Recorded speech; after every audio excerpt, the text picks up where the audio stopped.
Maranga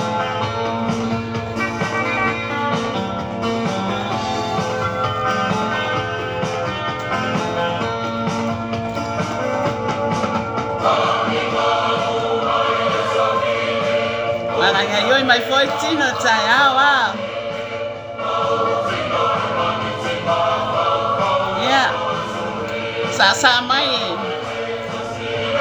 Fa'ali elo fia ne tai au. Ina wa pai fa un tato toi a ria mai nei so Feau. Le no famile le o le tua. Sa mai.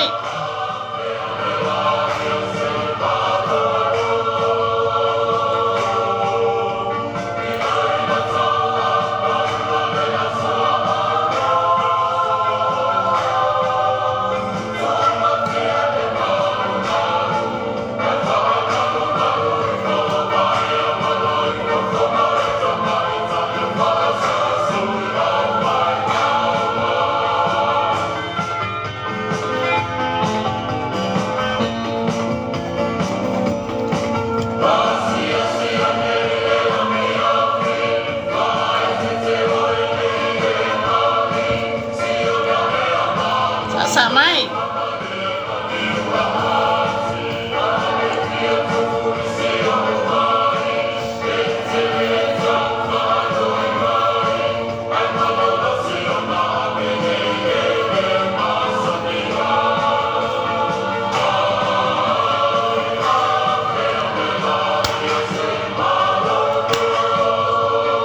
Siva mai.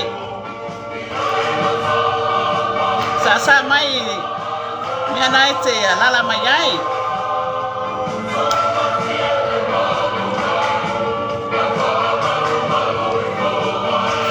Se o whanau ale atua e fia. Au e mai moa mai ia sa mai. Tono lo maota ia polo lawa nei tai au.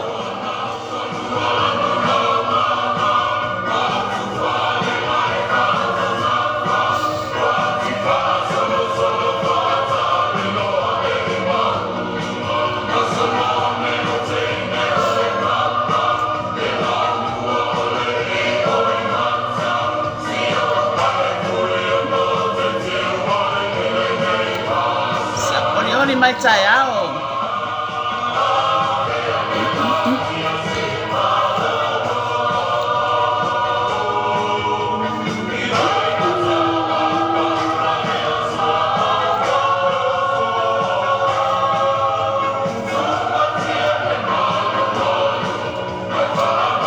Sa mai o le atua e ola le tatou te awona iai.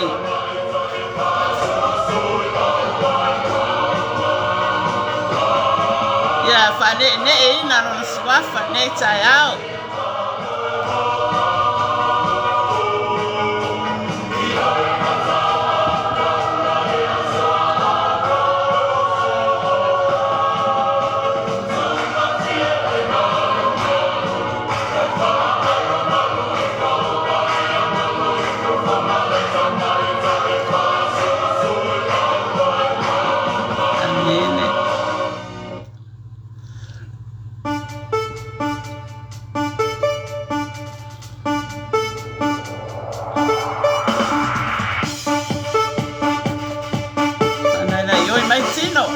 Nga yoi mai le. Tino ne tai au.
Maria.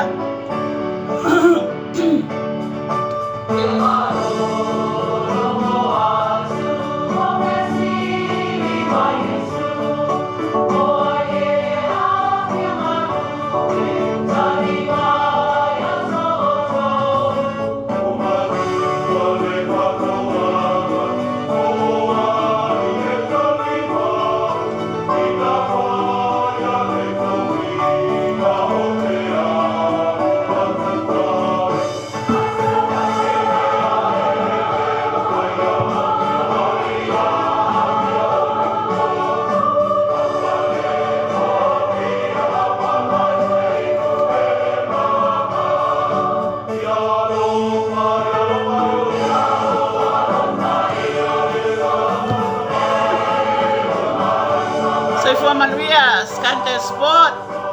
Sai fața simai. Feau Maria le tuai, le aina.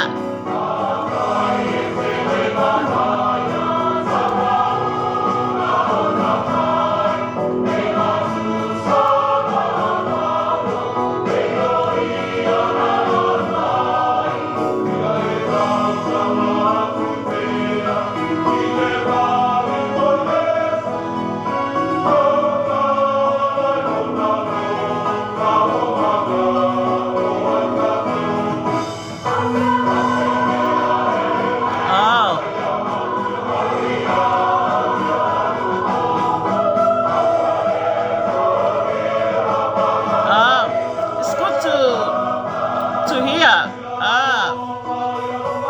Very nice business.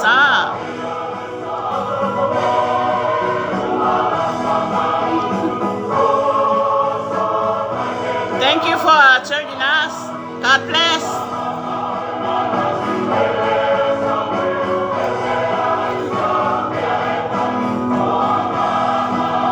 Malo soy Feau, Anthony.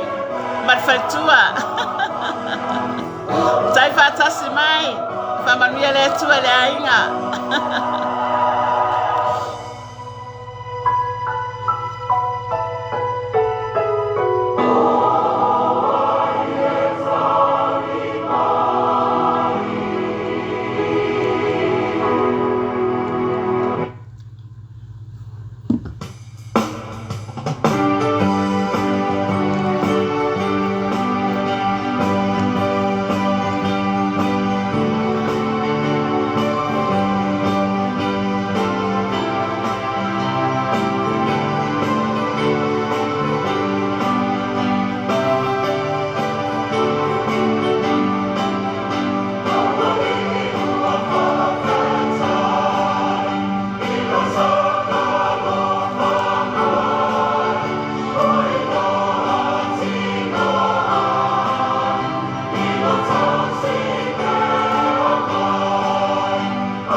Hi Natasha. Talo fai ya te oile tamaita ya urele. Bafta mole por calame. Mole faso ino le upo le atua, famanuia le atua. Tai lavai la sunga Joseph Marfartua fatasi maneta yao. Ice Canta Sport. Thank you for joining us today.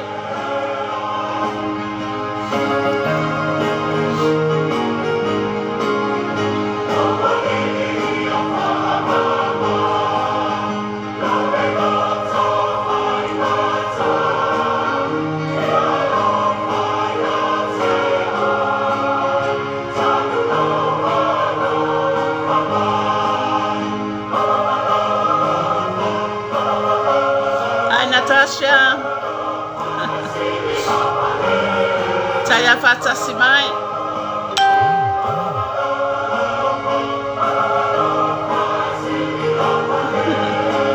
Hi, Anthony. Tai mafuta mai. Marfatua. Familia le tua ingaruenga ne yaso.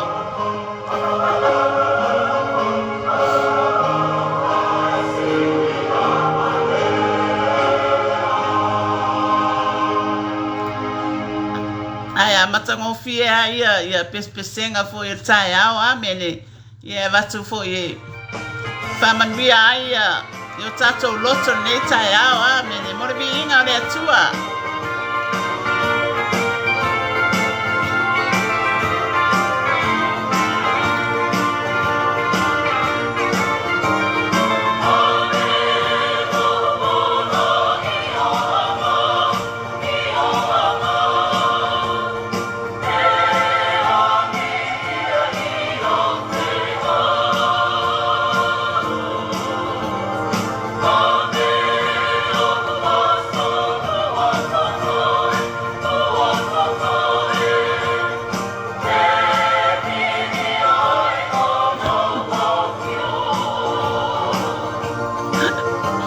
Maria foi le tua aí. Ya te oile. Le uso la lei Natasha.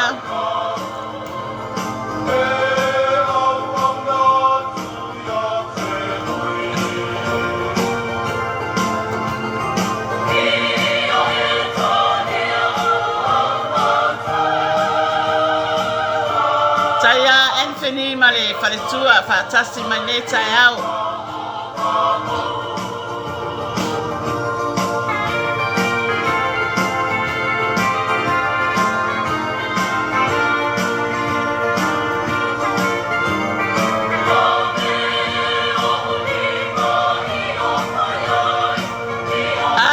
Sport.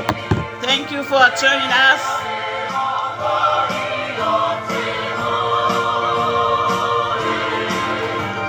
Yo sumali la mai mo mau mai ai oi Pakistan.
Soifua manuia la sunga fatua la lei Susan fetalainga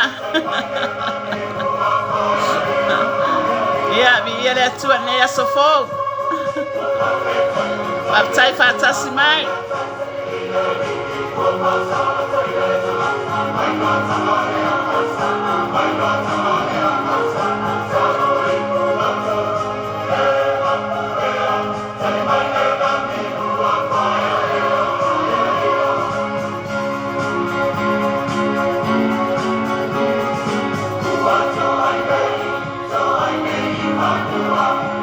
Satauro fatua la lei Susan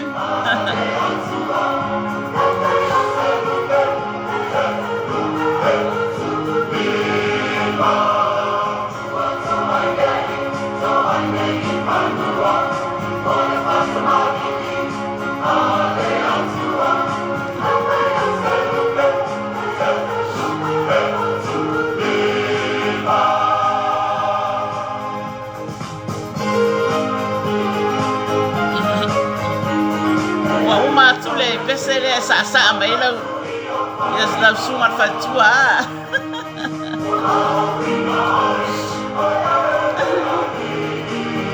Bal mea ele leila o time pese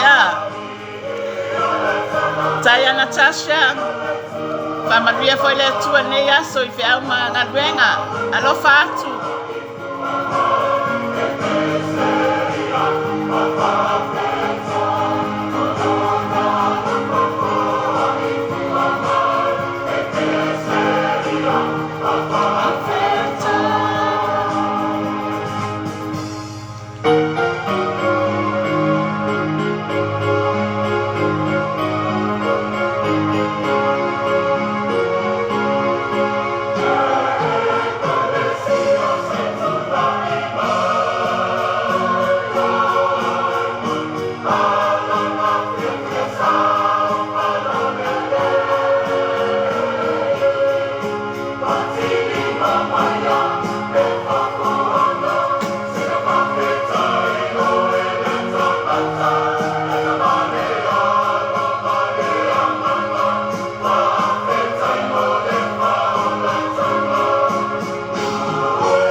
Walata mai foi le marasteia ya malo lava le un sai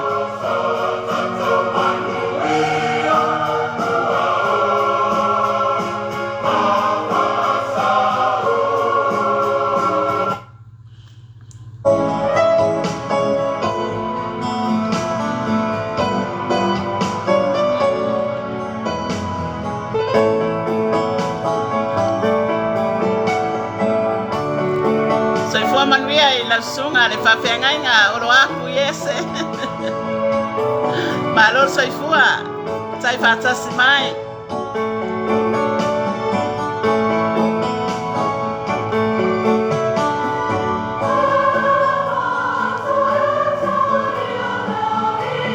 ya vi ele atua ne ya sofo amene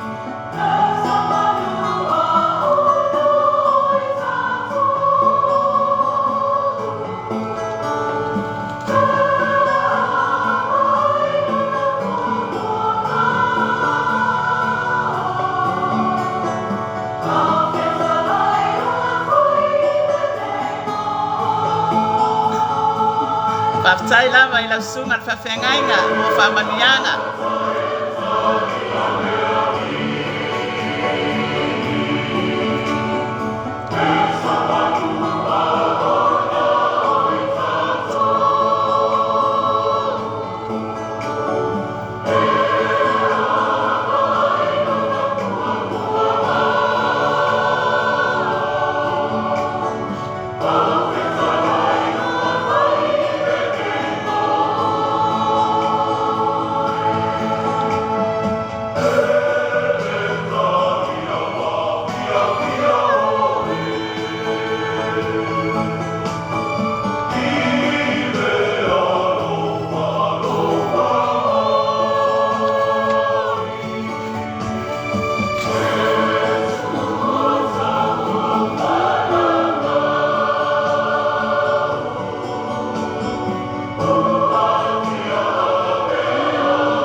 Vince Smith. Faso manuia. Bigeleli. La sungare fita lo fa penaula. Alue mai for night to Yerusalema. Bigeleli faftai. Malo lavale ngalue moleli. Famanuia le tua yai foi na. Ile no paia. Sai fata si mai vinse. Famanuia le tua ngaluenga. So if famanuia ila sunga fa fenga ngananai.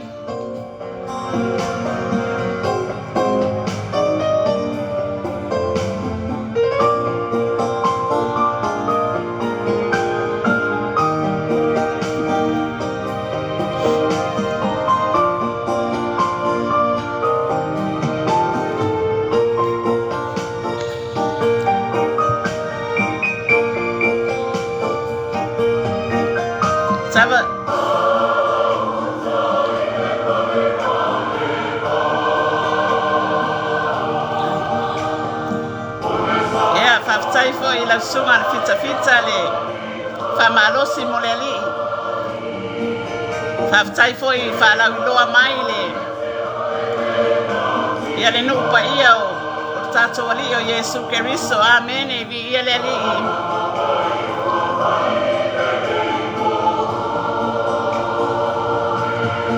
so ifo manuia nanai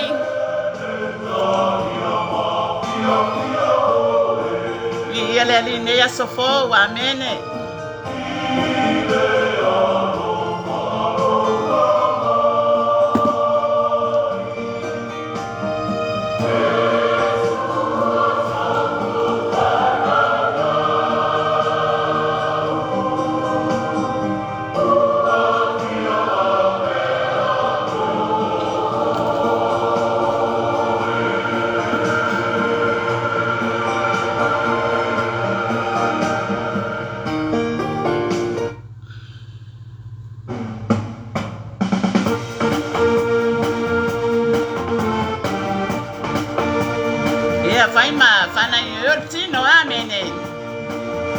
Fana ole tua fia.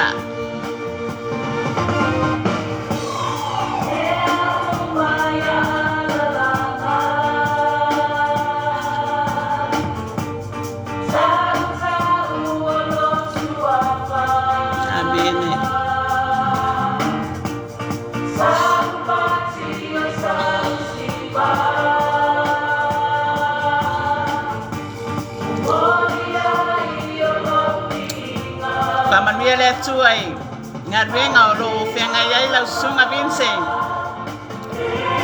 ye yai le awalo fo le tuai nungai ya te oile fita ya manuia me uma ona Yesu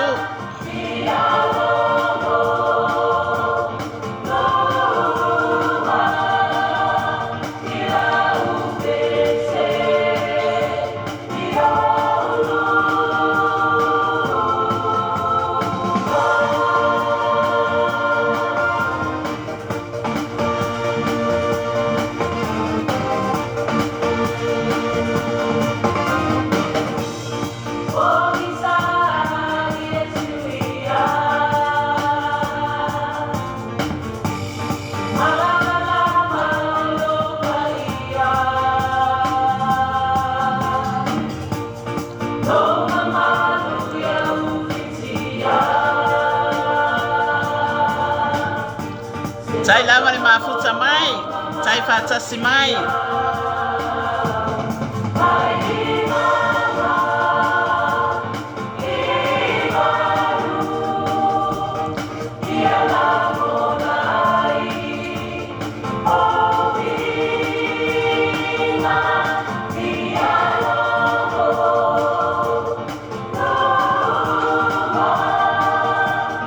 Se fu a Manuia.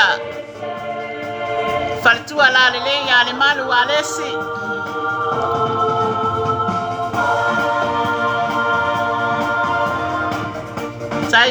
Tai mai moa mai, tai fatasi mai.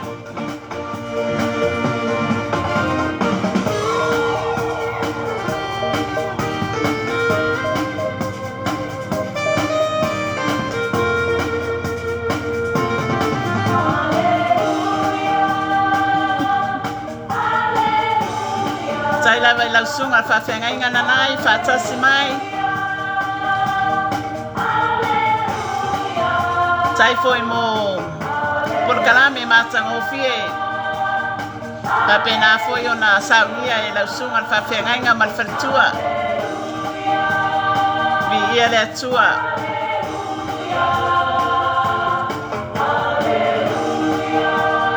Malo lava le whamalosi mo le ali.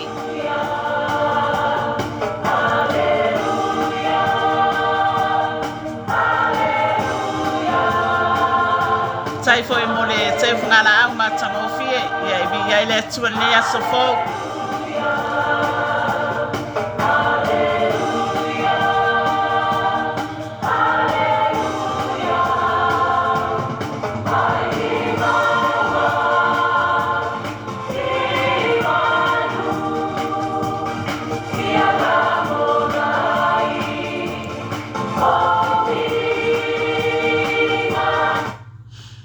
Amen.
Pafofoga mai pea sunga whawhengainga na nai, aso voio e mi pese o I Samoa.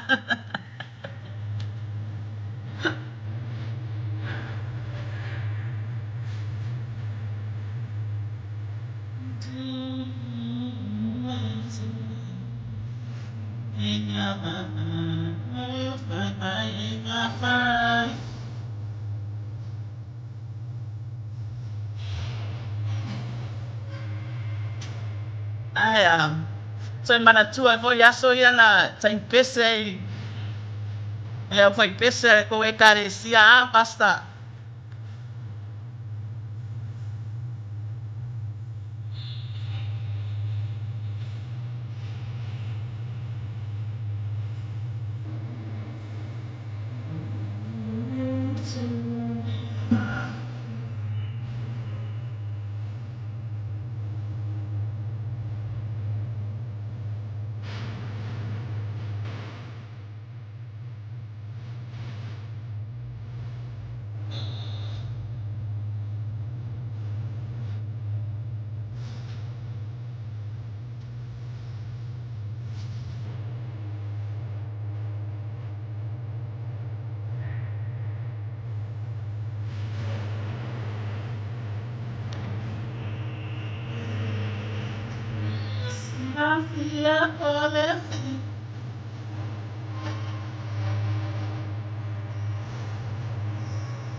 fua manuia Flo.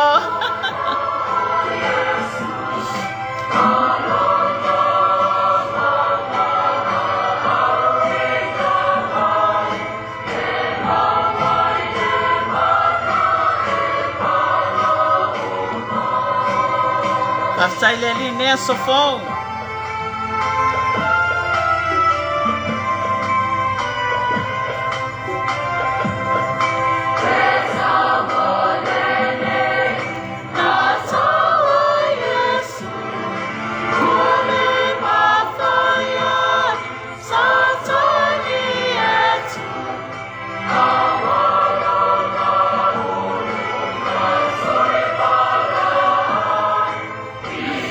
Sai fua manuia.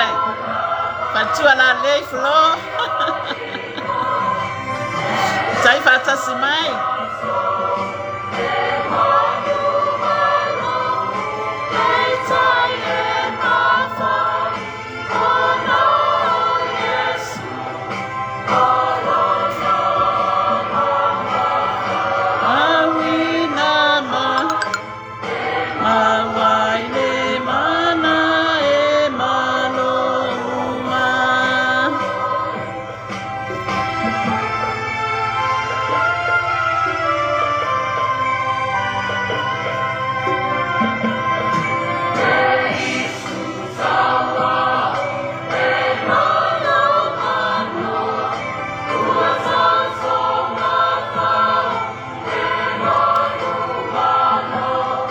Malo foi le Satauro.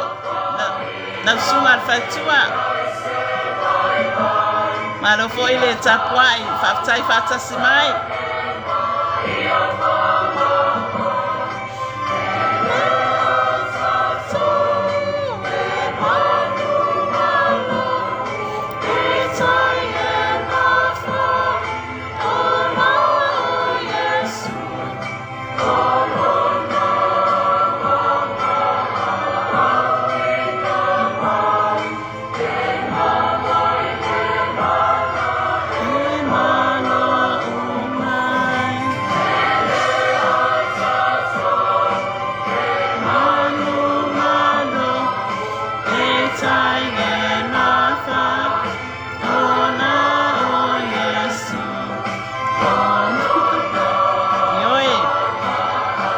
Fonga mai pea e vivi inga matango fie ta mauru marbi inga ore atua ni tai ao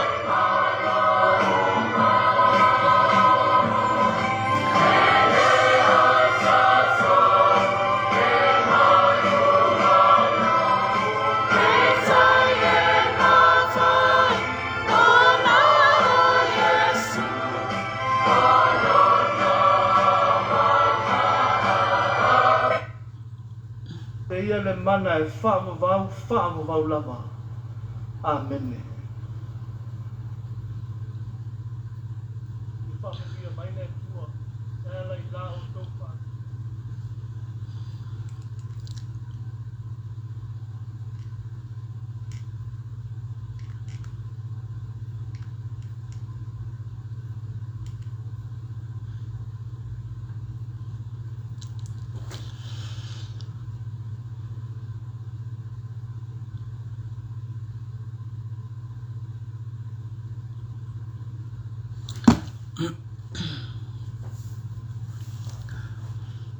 Ya malo lava le on sa ya mene ya malo fo ile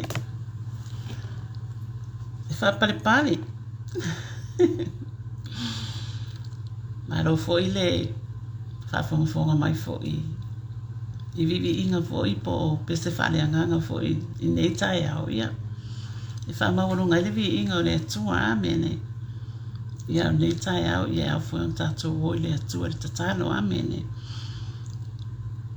le tuor mātou tamapa ia o mātou wala watu la o fio mori atu le nganga o whaafitai o nau lau tau singa ma lau pui mari o mātou wola o mwhai e whione mātou toi a ria mai nei asa Feau i le alofa ma le anga le lei o la o fio tamau o mātou wala watu i la o fio i le mana o lau whaunga ina ia ilunga ia te au lau au auna ina ia o whai nei whaasoa o ia i le alofa ma le anga le lei o la o fio vi ia lava tamala o fio ona Yesu. Amen, amen, amen. Ia o le tatou au nanga masani fone o le fe au le Satauro amene. Ia pei foi ona silafia foi o le tatou au nanga o lo whapena ona i lalo foi o le ala leo whaleanganga o le Global Kingdom TV i New Zealand amene. O le whaatonu foi o le ala leo whaleanganga ia o le sunga ia Mike Bretta amene. Ia o le au te whaftai atoi foi nei tula. Ia o mau foi lea manoe whapena ona whaasoa i le fiong pa ia le atua i lunga foi nei ala leo whaleanganga amene. Ai o te whatalo whaatu i le pa ia foi mane mamalo se o tātou watunu o Samoa. Whatalo whai leo whaingaluenga pa ia leo whaingaluenga tutofi le atua. Ia o lo whapena foi o nā whawharitulu ia le nei lalolangi i tawhai fia o whata whai taulanga i fia. Ona o le tala inga o le tala le leilo tātou ali o Yesu Keriso. Amene. Ia whatalo whatu foi i ala leo whaleanganga malawa i lunga o penga ta whailangi. I sunga i whawhiangainga mo lātou wharitua. Ia o so pele foi matuanga ne pele i le ali o anu ma whanau. Ia o lo lātou whasoa mai foi le upa le atua le aso ma le aso. Amene. Ia whatalo whatu foi i le ainga o whatu atua le tino Keriso. Ia o te whatalo whatu i le sunga i le whiangainga ia Mike Bretta ma le whatua ia Sarah. Ia ma le ekalesia malawa i manrewa. Ia o te whatalo whatu. Ia te oto malawa i le soafa malo lo tātou ali o Yesu Keriso. Amene. Ia nei tū lai whapena foi o nā tātou wole upo le atua. Amene. Ia pei foi au na silafia. Ia o se finangalo o tama. Ia po se upo foi mai lana fionga pa ia. Ia e mai whaamaua lunga i lona mi inga. Ia ma whapena foi na tai ala inai foi le tātou sāparinga nei aso. Ina ia manuia mea umatama ona Yesu. Amene. O le tātou tusi whaitau nei tai au. Maua mai le tusi a Kolose. Kolose o le mta upu mua. O le whai upu e lua sifulu, lua tasi, lua. Ia, e whai fo i ma tai ala mo tātou. Amene. Ina ia mawalunga rewi inga o le atua. Amene. O le tusi al apostolo Paulo i le ekalesia po le aupa ia i Kolose. Amene. O le whaafitai a Paulo o na olo lātou whaatuatua malana tatalo mo i lātou. Amene. Ia, e pei foi ana ona o whaasoa pea ma o tautala pea i le apostolo le o Paulo. Amene. Ia o ia foi o le apostolo o nuese. Amene. Ia o lona mala awina foi. Ia ele mai tangata. Amene. Ia o lona mala awina mai le atua mano nalo pele o Yesu Keriso. Amene. Ai ole whawhitai a le apostolo ma lona uso whaleanganga po lona atali i whaleanganga o Simoteo e momoli atu i le aupa ia i Kolose. Amene whamai ona ua whaalongolongo o lo whapena ona tū mau ale le whatuatua o le aupa ia Yesu Keriso. Amene. Mai o le mea nai le mapu ai le lata talo. Mo le aupa ia. Ona ia whapena, ona ia loa le leima, ia malama lama le leile. Le ekalesia. Le ekalesia i lona finangalo. Le finangalo le atua. Amene. Whamai le poto uma atua ma le mawhawhau whaaleanganga. Amene.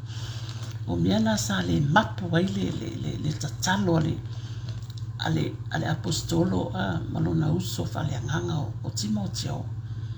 Ona ia whapena, ona ua lailoa ina ia whapea ona i loa le lei le finangalo o le atua i le aupaia famai ia sava vali ia tusa ma le finangalo le atua ina ia fia mai ai le atua i le ekalesia amene o le loto faafetai na o le apostolo e le mapu ai le tatalo ona olona fia i le whanungulungu o loo tu mau ale le whatuatua ma le fia o le aupa ia i kolose ia Yesu.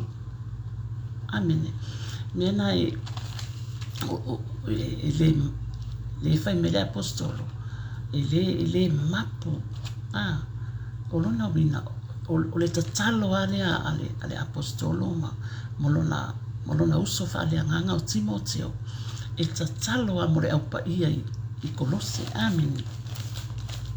Ona au mai ai leo le fai upu lea luas fulu lua tasi lua ina ia faaleleia e ia o mea umalava ma ia ina ia lelei i le toto lona Satauro o mea i le lanolangi a atoa ma mea o i le langi o outou fo i sa tangata ese ana mua sa vai o ia mo outou fili o outou loto i le ami o le anga a o le nei wa lelei o outou ma ia i lona tino tangata ina umaliu ina ia tuuina atu outou e ia o le aupa ia o ele matau le angaina wa le ai fo i se mea e whaasalaina ai i ona lava luma. Amen.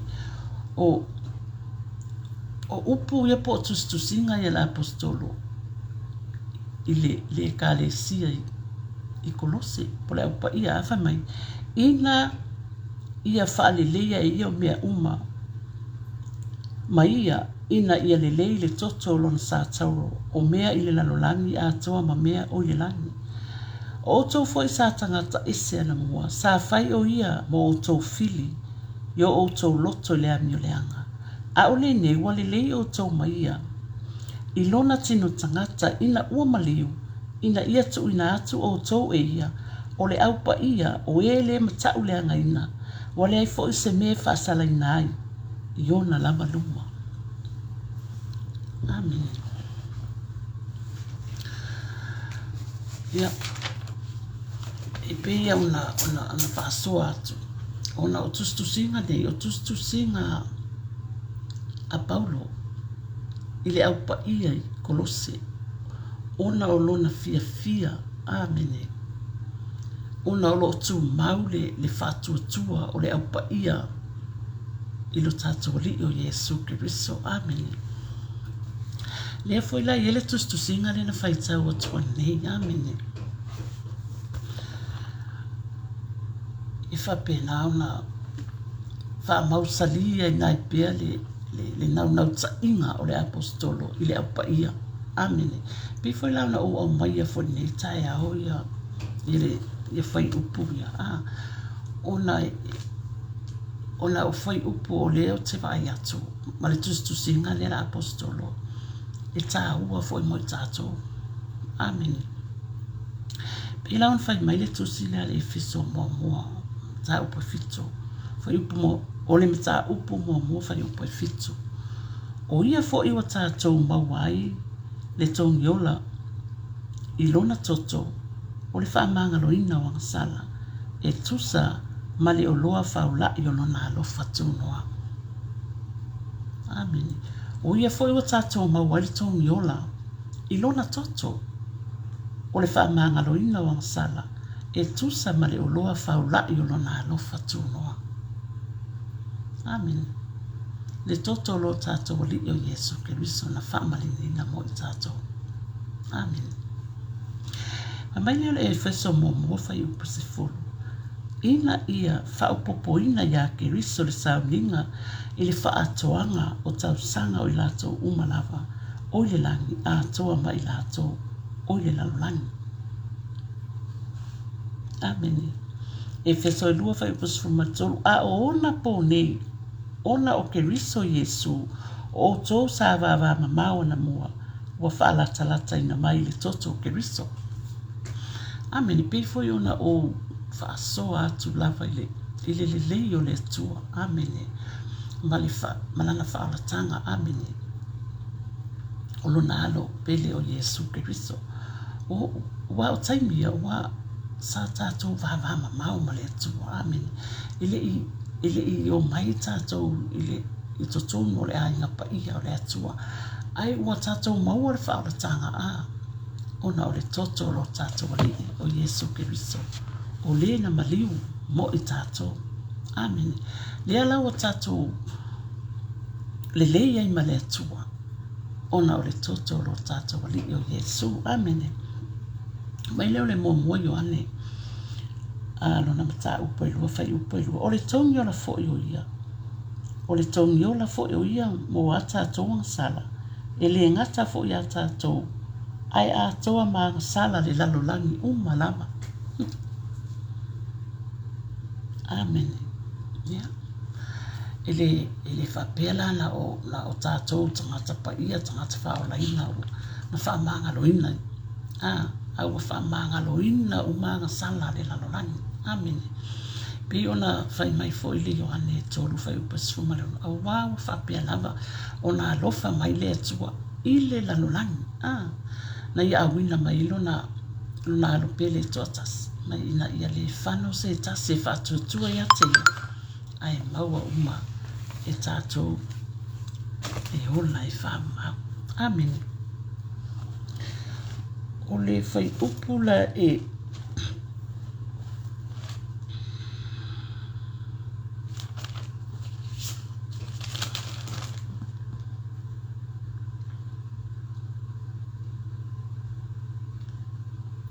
sorry.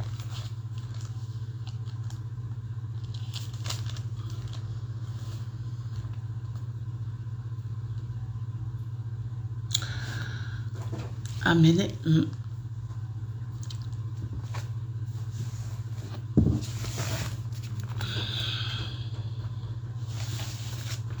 O fai upe lua suma tasi. Amen. O le efeso lua mai o tau fo i lava o ina oti a mia le anga maanga sala. Amen. Yeah. Sila fia fo i o oti mai tātou le ang sala mre a mia le anga. Famai le re romana e tolu. Fai upai lua tolu. Famai wanga sala tangata uma. Wale o ai le mamalu o le atua. Amen. E le sesi o le neila lo langi e ami o tonu. O le awala tonu wana na malipongai tonu na ia na finangalo e lota ma e awina mai lo na alo pele totas. Una ua sisila mai tama. E le sesi o i tātou e ami o tonu ma wanga sala tangata uma. Wale o ai le mamalu o le atua. Amen. Ai ua finangalo alofa le atua e awina mai lo na atali pele totas. E faile tau miola mo i tātou. Amen. O tau fo i lava o e na oti a mio le anga maanga sala. Amen. Mamai le efeso na ilua fai upus fumalua. A ona po nei. Sa le iaia te o tau Keriso. Sa tangata ese o tau le sauninga o le malo. O Israelu. O tangata ese fo i whiangainga ua iai le mea na fola ina. Sa le aiso o tau wha moi. Sa unua fo i male atua. Ile lanolangi. Amen.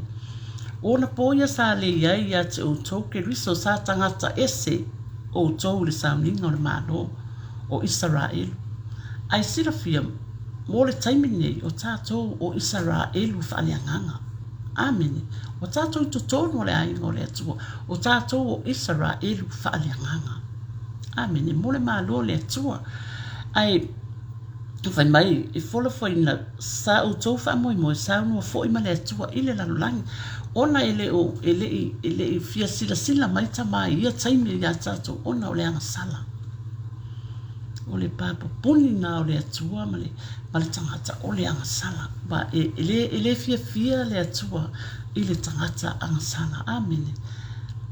Ia e whawhitai o tātou loto i le atua i le mana o le toto lo na pele o Yesu Keriso. O whaamamama whaamanga loina i tātou. Amene. I feso fafa I pasfulu mal. Sfulu valu. O lo o fa polinia o la tau mafau. O li liu e seina I tātou le ola I le atua. Ona o le valea wa ia I lātou. Ona o le maa o lātou loto. Amene. O lo ia nisi o lo fa polinia pea a. O lātou mafau a. Ele o talitonu I fa o la tanga. Amene.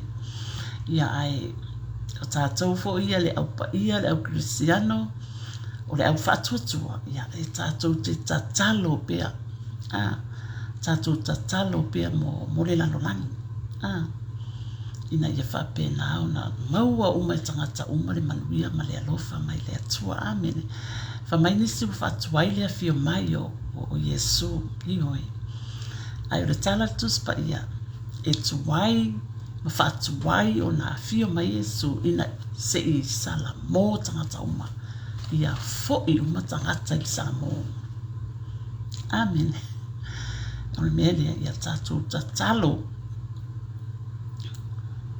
I le tātou ia le au paia le au Cristiano tātou tatalo I le atua mo le lalolangi o le ngaluenga ngā tātou le au paia ma le au Cristiano, ma le au whatutua, o le tatalo mo le lalolangi. O tātou a inga, o tātou whanau, o tātou whaiwheau, o tangata o mo le lalolangi e tātou te tatalo ai. Ia tā ua le wala awina o le tangata. Amen. Au e mai moa mai e whafonga mai I le nei tai au. E tā ua le tātou tatalo I le atua I le au noa. A ua le tatalo whapito na olo a inga. Tatalo mo le lanolangi uma. A ua e sila fia I le atua mea lava. Amen. O le Roma 5, whai upo e valu. A waa fai wale lei tātou ma le atua I le maliu o lona alo, ina o fai tātou mona fili, e matua whaola ina lava I tātou I lona soifua o I tātou wale lei maia. E o tātou le lei ma le atua, ona o lona alo pele o Yesu Keriso. Pe ia ona fai atu sa tātou vava mamao ma le atua. Amen. Sa fai fo I tātou mona fili. A o le taimine, o tātou le lei ma le atua. Ona o lona alo pele o Yesu Keriso. Amene. O le mele awa ia I tātou. Ona taula alo tātou whatuatua I lo tātou ali o Yesu Keriso. Ona o Yesu o ia na whaia le lenga mo I tātou e ala le mana o lona toto. E le aise sina whaapea na maliu mo I tātou. O Yesu Keriso na maliu mo I tātou o le alo pele o le atua. Aina awina mai e le atua e whaile tau miola mo oe maa ina ia tasa o loto. Mai le whawhanonga o le anga sala. Amen.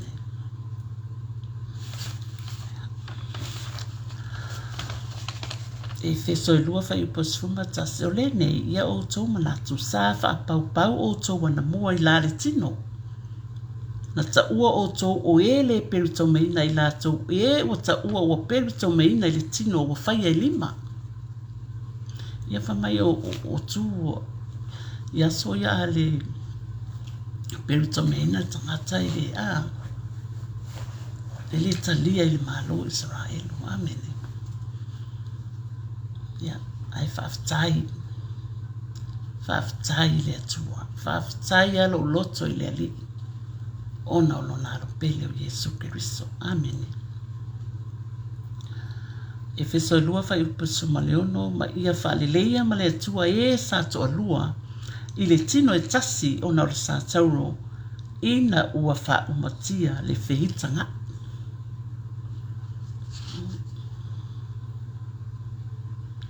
Oe sa tolua ma o le tala tus pa ia le whianga tuai ia sa Fa mai sa ia ile ia I tono le malu sa fai ma papapuni na o le tangata ma le atua e tangata sala na we sa fai taulanga sa fai ona o tono e fai taulanga e fa mangalo ina ia sala me le ai fai mai sa la tu fa nga ina ia toto manu I na taimi ina ona ufi ufi ia anga sala amen atangata I tuo whenga tuai amene ai ina o le whenga fo o maliwi e suke riso o tatou maua o tatou wawanoa amen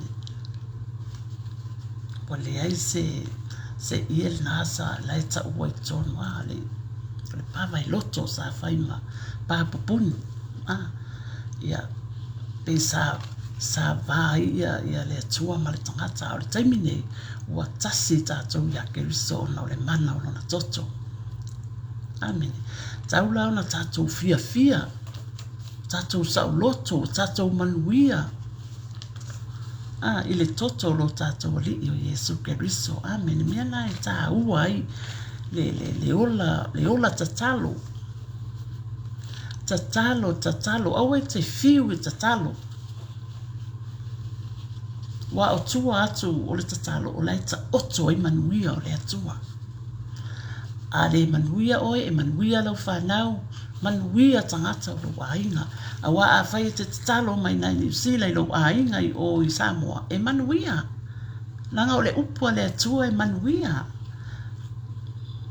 o le mea lua tuai le upu le atua e manuia wa a fita lai le atua le na upu e tu le atua le na upu o ia o le atua amene ia tatou whaatuatua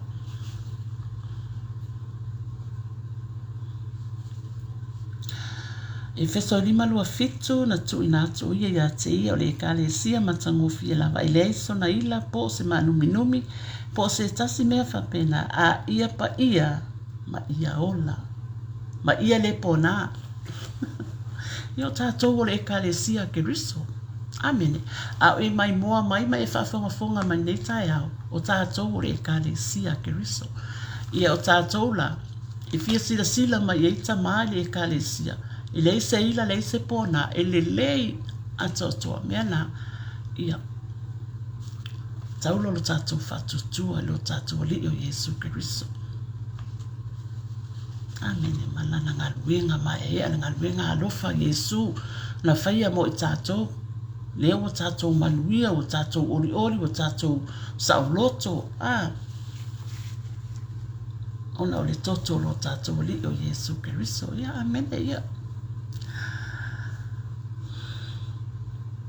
o tatou whaasoana ni tai au amene ia pe ia ona whaamanatu pe le fola pe te fia pe te le fia mai le fola ai o te whaamanatu pea tatou wō ma le atua sāwawali ma le atua whamasani ma le atua e manu ia I mea uma tatou te o atu ia nei aso le toa le mātou tamā ua I ufo le whaasoa lau whanau whaafitai te le tamā I lau upu whaafitai tamā I lau whaunga I lunga ia te aulo au na whaafitai tamā tatala mai alo whingalo mātou whanongo longo tamā I lau upu I lau matango fie tamā vi ia oe lava oe tamā vi ia lau swafpa ia male mamalu I o mai whaavavau lava amen ya alo lava le ono sai amene malo fo I le whafonga mai ai o te whatalo whatu lo usu pele au le leila vale o pule iala tuptala ma futa mai New Zealand o le vi inga I fo I le atua ia te o le uso pule iala whaftaita talo whaftaita I lo ma futa mai o te whatalo whatu I sunga lea o ia ulale no foitoa po le sunga fo I le whaia ongo le lau mua whaftai lau sunga lea o ulale ma futa mai Whaftai fo I mo le whasoaina le upo le atua. Māta ngō fie pola kalame o le vi inga e fo I le atua. Ia whaftai fo I pule iala, whaftai tatalo. Ia e o te whaftai atu ia I lato umalawa sa whaatasi mai I le pola kalama. Ia o te whaftai atu fo I le ia skanda sport e mafuta mai ia singali I Pakistan. Ia o le vi inga I fo I le atua amene whaftai le li no nā lofa ia o te whaatalo. O te whaftai atu fo I le usolale le ia Natasha whaatasi mai. Whaftai le whaitua lale le ia Susan Whetalainga whaatasi mai. Whaftai fo I le tuangane pele le ali ia Anthony Marifaletua whaatasi mai. Ia whaftai fo I le sunga whawhiangainga ia Olo Apo whaatasi mai. Ia whaftai fo I le fita ia Vincent Smith whaatasi mai Jerusalema. Whaftai awa ia te oe le tuangane pele le ali I whaatasi mai. Whaftai fo I le sunga whawhiangainga ia nanai whiangainga whaatasi mai. Ia whaftai fo I le whaitua lale le ia Florence whaatasi mai. Ia whaftai fo I le uso lale ia pole iala whaatasi mai. Whaftai fo I le sunga na wao ia ulale no fo itoa whaatasi mai.